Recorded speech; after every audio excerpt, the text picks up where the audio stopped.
ప్రకృతి ఒడిలో ఓ అద్భుతమైన గుడి, అది కూడా మన వైజాగ్ దగ్గరలోనే ఉంది. అంతేకాదు ఈ ప్రకృతిలోనే స్వయంగా వెలిసిన గణపతి మన చింతలను తొలగించి కోరిన వరాలను ప్రసాదించే చింతామణి గణపతి ఆలయం ఇది.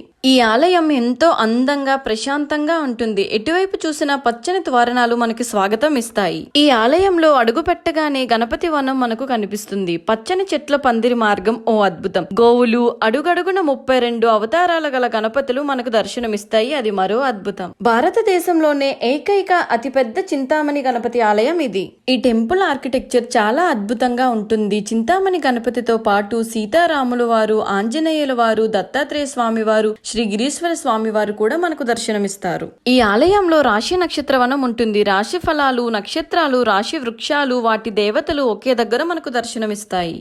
ఈ ఆలయంలో నిండు కొబ్బరి బొండాన్ని సమర్పించి 18 రోజులు పూర్ణఫల దీక్షను చేస్తే కోరిన కోరికలు తప్పక తీరుతాయని నమ్మకం. ఈ టెంపుల్ టైమింగ్స్ మార్నింగ్ 7 గంటల నుండి 12:30 వరకు, సాయంత్రం 4:30 నుంచి 7 గంటల వరకు ఉంటుంది. ఈ టెంపుల్ లొకేషన్ స్టీల్ ప్లాంట్ నుండి అనకాపల్లి వెళ్లే రోడ్ లో రైట్ సైడ్ లో ఉంటుంది. తప్పకుండా దర్శించండి. ఈ ఇన్ఫర్మేషన్ ని మీరు మీ ఫ్రెండ్స్ అండ్ ఫ్యామిలీకి షేర్ చేయండి. And do follow Y by Deepu for more.